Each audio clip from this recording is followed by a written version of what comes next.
आखिर क्यों तंत्र शास्त्र के मुताबिक कृष्ण और कामाख्या को एक माना गया?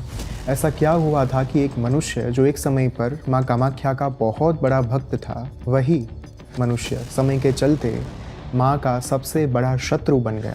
आखिर क्यों महर्षि वशिष्ठ ने माँ कामाख्या को श्राप दिया? ऐसा क्या हुआ था कि अपनी ही संतान के वध के लिए एक माँ को भूलोक पर अवतार धारण करना पड़ा, और वो भी एक ऐसा मनुष्य जो मनुष्य ना रहकर असुर बन चुका था? नमस्ते, आप सबको मेरा प्रणाम। बहुत समय से वीडियोस नहीं आ रहे थे क्योंकि I was constantly travelling across the country, और उसके लिए सबसे पहले तो मैं आप सबकी माफ़ी मांगना चाहता हूँ।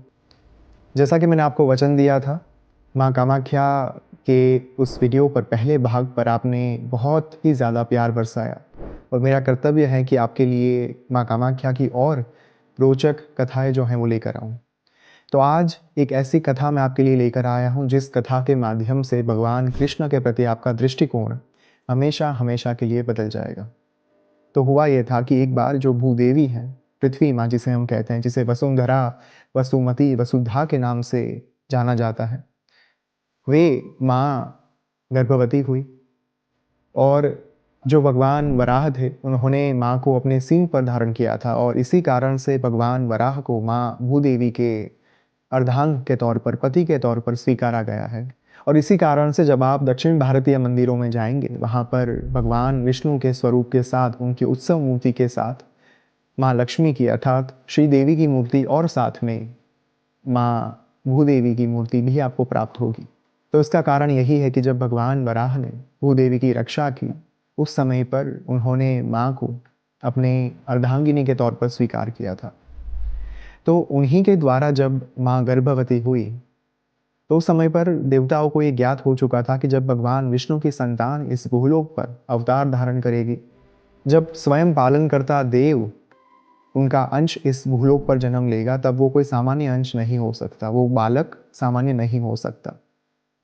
और इसी कारण से भगवान ब्रह्मा आदि देवताओं ने भूदेवी से प्रार्थना की कि आपका प्रसव नहीं होना चाहिए। तब माँ तो गर्भवती होने के बाद उनके महीने जो हैं वो आगे बढ़ते जा रहे थे, उनका गर्भ जो है वो बड़ा होता जा रहा था। 9 महीने के बाद भी देवताओं की शक्तियों के कारण, उनकी ऊर्जा के कारण वो गर्भ जो है वो बंध चुका था।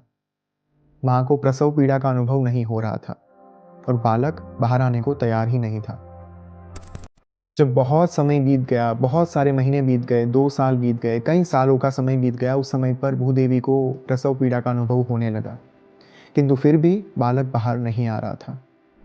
तब उन्होंने उस समय पर भगवान विष्णु की उपासना की, और भगवान विष्णु की उपासना के कारण जब भगवान प्रकट हुए, तब उन्होंने भगवान से अपनी व्यथा बताई।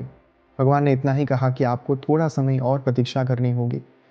जब इस भूलोक पर माँ सीता का प्राकट्य होगा, जब इस भूलोक पर राम और रावण का युद्ध होगा, उसके बाद पुनः एक बार आपको जनक के पास जाकर, जो राज ऋषि थे, उनके पास जाकर आपको विनती करनी होगी इस बालक को प्रकट करने के लिए, और तब जाकर आपकी प्रसव पीड़ा खत्म होगी। माँ भूदेवी ने पुनः एक बार प्रतीक्षा की। एक लंबे अरसे के बाद भूदेवी राज ऋषि जनक के पास गई।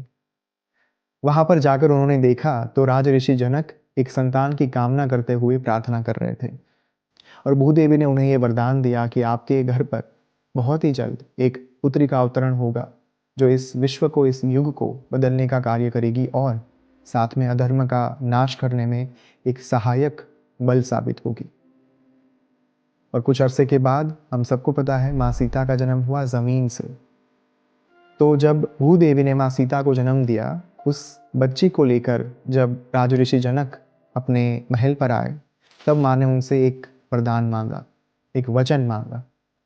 वचन के मुताबिक जब भूदेवी उनसे फिर से एक बार प्रार्थना करें, उस समय पर महाराज जनक को फिर से एक बार एक बालक का लालन पालन करना होगा, उसे बड़ा करना होगा।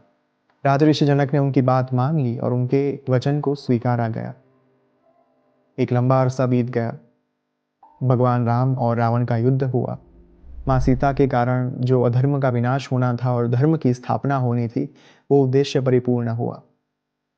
उस समय पर फिर से एक बार भूदेवी अपनी प्रसव पीड़ा के साथ राज ऋषि जनक के पास गए, और याद दिलाया वो वचन, जिस वचन के कारण उनको माँ सीता की प्राप्ति हुई थी। और आगे चलकर जब माँ ने एक सुंदर बच्चे को जन्म दिया, उस बच्चे को सौंप दिया गया राजऋषि जनक को। अब इस बच्चे का जन्म भी जमीन से ही हुआ था, भूलोक पर से ही हुआ था, पृथ्वी में से ही हुआ था। और धरती में जिस स्थान पर उस बालक को देखा गया सबसे पहली बार राजऋषि जनक के द्वारा, वो स्थान था एक ऐसा शव जिस शव के मस्तक के ऊपर बालक का मस्तक जो है वो पड़ा हुआ था। पूरा बालक जो छोटा सा था, वो बालक उस मृतदेह के शव के मस्तक के ऊपर सोया हुआ था। और इसी कारण से बालक का नाम रखा गया नरक। नरक के इस जन्म के बाद माँ भूदेवी जो है वो 16 वर्ष तक कात्यायनी बनकर राजऋषि जनक के दरबार में ही रहे। उनके ही महल में उनका निवास स्थान बन चुका था, क्योंकि वो अपने बालक से दूर होना नहीं चाहती थी। धीरे धीरे धीरे बालक बड़ा होता गया और राजऋषि जनक के जो अन्य संतानें थी, अन्य जो उनके पुत्र थे, उनके मुकाबले ये जो उनका दूसरा पुत्र था नरक, जो भूदेवी से प्राप्त हुआ था, ये पुत्र बड़ा काबिल होने लगा था। अस्त्र शस्त्र की विद्याएं और बहुत सारे अलग अलग राजनीतिक कौशल्य में भी उसे महारत प्राप्त होने लगी थी। एक समय ऐसा आया जब जनक को चिंता होने लगी कि अब अगर इस बालक को मैंने अपने यहाँ पर रखा तो हो सकता है कि वो आगे चलकर मेरे ही पुत्रों को राजगद्दी से हटा देगा। और इस संशय का जो बीज है उसकी जानकारी भूदेवी को प्राप्त हो गई। उन्होंने एक रात को अपने बच्चे को जगाया, जो 16 साल का एक नवयुवान बन चुका था। उस नौजवान को उन्होंने उठाकर वहाँ से वे लेकर निकल गए और आगे चलकर उस बच्चे को बताया गया कि आपके पिता वास्तव में जनक है ही नहीं। राजऋषि जनक के मन में आपके प्रति असुरक्षितता का भाव जो है वो प्रकट हो चुका है, लेकिन ये बात मानने के लिए नरक तैयार ही नहीं था। नरक ने साबिती मांगी, तब जाकर भूदेवी ने भगवान विष्णु से प्रार्थना की, अपने पति से प्रार्थना की प्रकट होने के लिए। और उसी क्षण भगवान विष्णु प्रकट हुए और उनकी प्रार्थना के कारण उन्होंने जो सत्य हकीकत थी वो नरक को बताई गई। नरक को आगे ले जाकर गंगा नदी के रास्ते से उन्हें प्राग ज्योतिषपुर ले जाया गया। ये प्राग ज्योतिषपुर है माँ कामाख्या का वो प्रदेश जिसे हम कामरूप कामाख्या के नाम से जानते हैं। तो कामरूप देश पर ले जाने के बाद वहाँ पे जो लोग राज करते थे, उन लोगों को हराने के बाद, उस पूरे राज्य को जीतने के पश्चात भगवान विष्णु ने जब ये राज्य नरक को सौंपा, तब उन्होंने एक चेतावनी भी दी थी कि बेटा आगे चलकर कभी भी माँ कामाख्या की भक्ति मत छोड़ना, क्योंकि माँ कामाख्या यहाँ पे साक्षात उपस्थित हैं, निवास करती हैं, उनका समग्र परिवार यहाँ पे निवास करता है और माँ की भक्ति हमेशा करते रहनी है। नरक जो था वो एकदम आज्ञाकारी पुत्र था और उन्होंने अपने पिता की आज्ञा को शिरोधार्य मानते हुए उसी दिन से माँ कामाख्या की भक्ति और उपासना जो है वो शुरू कर दी। वो माँ कामाख्या का इतना बड़ा भक्त बन गया कि माँ कामाख्या ने उनके जीवन में अपार सुख, संपत्ति, धन धान्य, समृद्धि, ऐश्वर्य, भोग विलास सब कुछ दिया। समय के प्रवाह के चलते नरक की मित्रता धीरे धीरे असुरों के साथ बढ़ने लगी और हमारे में कहावत है, संग वैसा रंग। ये जो असुरों की मित्रता थी वो नरक के ऊपर ऐसा प्रभाव दिखाने लगी कि उसने धीरे धीरे धीरे माँ कामाख्या की भक्ति करना बंद कर दिया। एक समय ऐसा आया कि जिस माँ कामाख्या को वो पूज रहा था, उसी माँ कामाख्या के प्रति उसका प्रेम जो है वो अलग तरीके से बढ़ने लगा। उसने ये तय किया असुरों के प्रभाव में आकर कि मैं अब कामाख्या की पूजा नहीं करूंगा, अब मैं कामाख्या को अपनी पत्नी के तौर पर प्राप्त करूंगा। और ये लोभ के चलते उसने कामाख्या की फिर से एक बार उपासना की, सुदीर्घ साधना की। साधना के पश्चात जब माँ प्रकट हुए उनके सामने, तब माँ के समक्ष उसने ये वरदान मांगा कि आप मुझे अपने अर्धांगिनी के तौर पर अपने महल में चाहिए। और माँ के समक्ष उनके इरादे, उनके उद्देश्य पहले से स्पष्ट थे।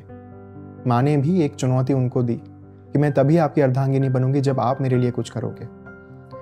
तब नरक को अपना जो अभिमान था, अपना अहंकार था, उसके चलते उसने माँ से कहा कि आप जो मांगो मैं वो दे सकता हूँ, मैं स्वयं त्रिभुवन का सम्राट हूँ, चक्रवर्ती सम्राट हूँ। तब जाकर माँ ने अत्यंत मार्मिक स्मित के साथ कहा कि मैं आपसे ऐसा कुछ नहीं मांगना चाहती, मैं चाहती हूँ कि आप एक रात के अंदर सिर्फ जो नीलाचल पर्वत है उसके मूल से लेकर शिखर तक मेरे लिए कुछ सीढ़ियाँ बना कर दे। तो नरक ने सोचा कि ये तो मेरे बाएं हाथ का खेल है। उसने माँ से कहा कि ये काम हो जाएगा। माँ ने उनसे कहा, एक चेतावनी दी कि अगर सूर्योदय होने से पहले, अर्थात मुर्गे ने जब बांग पुकारना शुरू किया उसके पहले अगर ये सीढ़ियाँ नहीं बनी तो मैं आपके महल पर विवाह करके नहीं आऊँगी। नरक ने कहा ठीक है, मंजूर है। उसने अपने सैनिकों को तैयार किया, अपने सिपाहियों को तैयार किया, अपनी पूरी सेना को तैयार किया